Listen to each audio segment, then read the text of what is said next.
What have you experienced here when it comes to the paranormal? Oh, numerous items have happened, or numerous things have happened to me.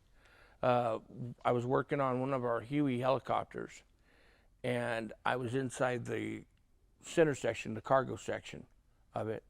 And as I'm working along, I look over my shoulder, and there's a gentleman standing there in Vietnam era greens. And he was there for maybe 3/4 of a second, and then just poof, he was gone. I've had my name called. Uh, I've been touched, been patted on the shoulder. One night I was in the museum. My partner was outside the museum in one of our work areas, and I heard, "Hey, Joe," just that loud.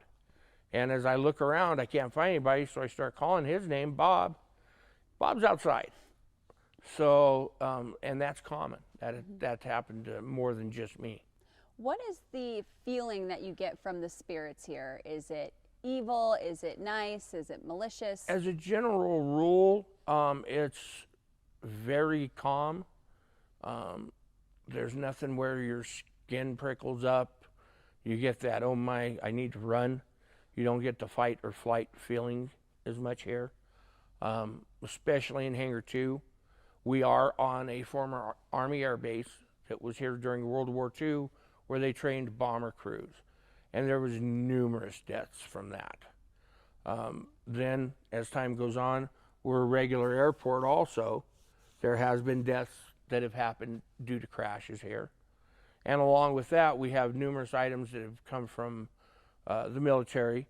A lot of them are war veteran airframes or helicopters, whatever you may want, and those things are kind of imprinted upon. Just like if you go into a house where there might have been a murder, you get that oh my feeling. This is the same thing without that oh my feeling. You can actually feel it coming off of some of the airplanes. What's the reaction that you get from people who go on the tours generally? Well, we get a lot of skeptics who are thinking, oh, well, yeah, whatever. And then they'll go in there, and when they come out, their ideas have changed. We have one area where they can go in and sit down, and literally we know the gentleman that resides in there, his name is Mike. He likes strawberry ice cream. He likes pizza. He was killed in Vietnam, and he was married and lived in the Midwest. You know, you sit down, you ask questions, and they use K2 meters, which have a series of lights on them, and you give them time to answer, and the lights will blink on and off for yes. If they don't blink on and off, that's a no. What's your favorite part about the tour, and I guess this place in general kind of being a somewhat magnet for the paranormal? I guess my favorite part about it is just the fact that, see, as I'm part of the restoration crew, I get to interact whenever I'm here. And we've had times where, you know, we've carried on just standard conversations, just like we're doing, basically. And it just makes you feel like, hey, I got an extra buddy alongside. When you started volunteering or working here, did you know that there were rumblings that it was haunted? No, no, not at all. So it wasn't a draw for you to come No, here or anything? no, it really wasn't. Part of the thing, I believe, that was a catalyst was when I took over the restoration crew, a lot of our aircraft were mismarked. They weren't painted correctly. They were run down. And throughout this time, we've went along and restored these planes. We take them down to bare metal and bring them back to life. And just like when you're in a house that's being modified or you're getting construction done, whatever, you've heard of the spirits kind of coming out there. It's the same thing here. The only difference is they decided to stay around. Yeah. What would you say to people who either see this story or they hear about the ghost tours that are skeptical or maybe like, I don't know about that? Come and see. We had a lady who is well known in the paranormal circles. Her name is Tess Morrow. She wrote a book called Paranormal Prowlers, in fact. But she came in and she can't wait to come back. She's planning on coming back as soon as she can. And this is a woman who's went basically to every haunted place there is. And she can't wait to come back here. To me, that's kind of a tell-all right there.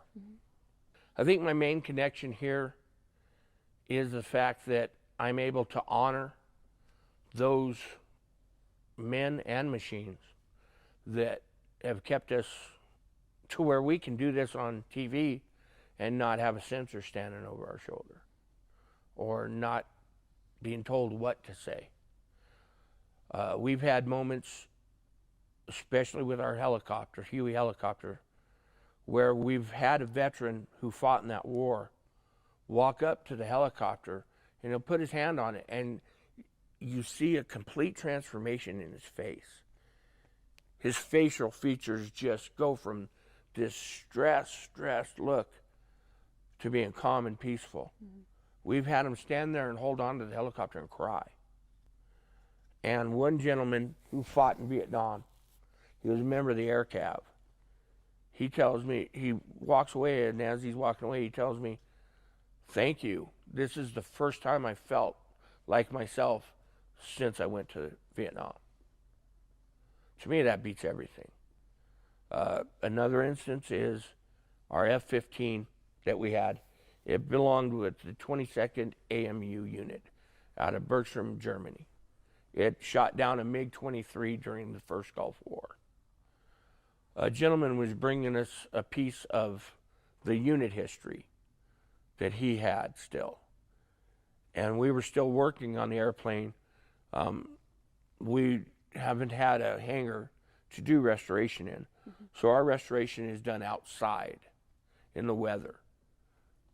But it worked this time because the plane's outside, he's driving up and he sees it. He had to get out of his car because he was crying so hard. And he sat on the side of the road watching us work on his airplane, and he was a maintenance guy. And he cried for an hour before he could come over here. And he said, "You know what? I'm calm now. I feel healed."